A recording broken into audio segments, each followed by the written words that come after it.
Welcome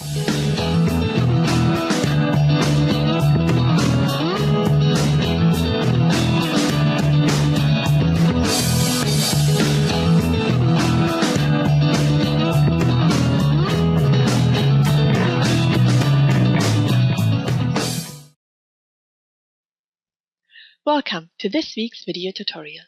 Today I would like to show you how you can open an InstantAtlas report with specific settings. For example, you might wish to open your report on a particular indicator and date, which is different from the default one. Or you might want to have one or more specific geography features selected, or a filter applied when the report opens. You can even point the report to a different style sheet, which will be used when the report launches. All this is done by passing on parameters in the URL, which will only work when the report is up on a web server. I will show you how all this works with this demo report from the InstantAtlas website. I will also open the relevant user guide, which tells you how the syntax for these URL parameters has to look like. You can find this user guide on the InstantAtlas website under Support, Developer Zone, and here you see that link including parameters in an InstantAtlas report URL.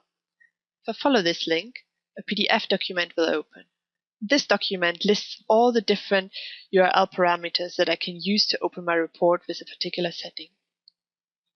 At first I want to show you how I can open the report with a specific indicator and time period selected. And I jump to this section of the user guide, which tells me how that will work. Here I see the syntax. At first I need the URL to my report. I have this already in the URL bar here, and it ends with atlas.html. After that, I need to type a question mark and the word indicator equals. I will copy this bit out of the user guide into my URL bar. Now the user guide tells me that I need the indicator ID for that indicator that I want to have opened when the report starts. The IDs for the indicators get generated when the data.xml file gets exported from the Excel or Access Data Manager. So I will find the IDs of the indicators in the data.xml file. This here is a copy of the report on my local drive, and in here I can open the data.xml file in a text editor. If I scroll down, I will eventually see the list of all themes and indicators that are used in the report. And I can also see that each indicator has an ID. Now if I, for example, want to open the report with the indicator Income Support Claimants, I need the indicator ID I3. So I copy this out of here and into my URL. If this indicator would have no time period, then that would be enough. And I could just hit enter and the report would open. But since this indicator has 5 different time periods, the report wouldn't know which one to use, so it would throw an error. I would need to define also which time period it shall open with. The user guide tells me that I need to add an ampersand and then the word date and equals. So I copy that again into the report and now need just to define which date I want it to be opened. So I wanted to show data from 2005. I hit enter and the report starts, and this time I will see the indicator Income Support Claimants in the year 2005. You can see that that is the case in the title bar here. Now I want to show you how you can open the report with one or more geography features selected. For example, it might be that you want the word Rampton to be selected when you open your report. Have a look again at the user guide, scroll down to the section that describes how to do that, and have a look at the syntax. So after the report URL, again a question mark and then the word select equals. Copy that out into my URL. And then it says the feature ID. If I don't know my feature ID, I can look it up in the file called geography CSV.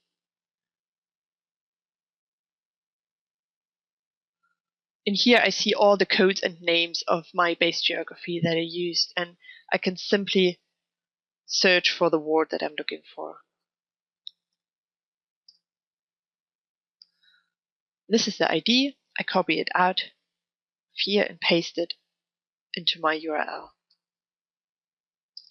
hitting enter, and the report opens now with exactly the Rampton word selected. I would also be able to choose several different words here. So if I want to add another feature ID, I could simply do that by adding a comma and then the ID of that feature. The third URL parameter I want to introduce to you is how you can open your report with a specific filter value applied. In this report, I have only one filter called districts with several filter values. So for example, I want to open this report with the Mansfield district applied. This report even zooms to the filtered value. So I go to the user guide and I scroll down to the section. And I find the syntax here. And it says $filter equals, then the filter ID and the filter value.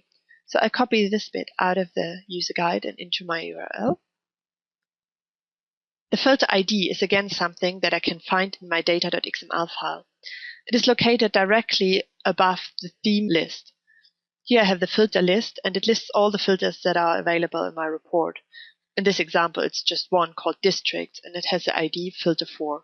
So I take this and copy it out into my URL and type in a comma, then Mansfield district. That is space.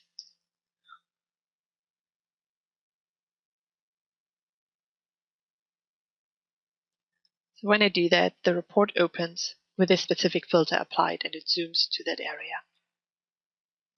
If you have an alternative style sheet which you want to use to open your report, you can also do this with URL parameters.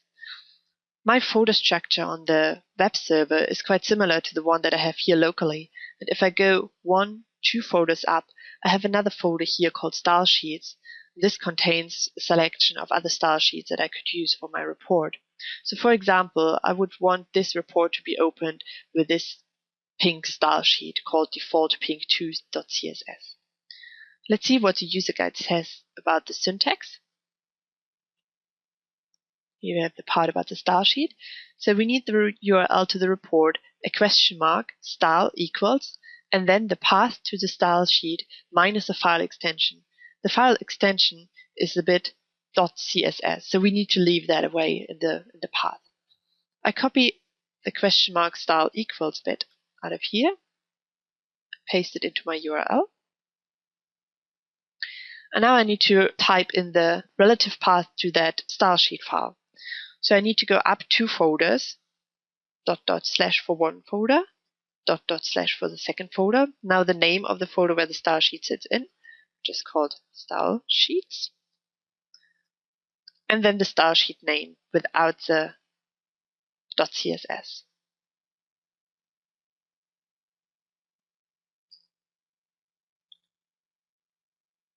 If I do this and the report loads again, it loads with the pink style sheet.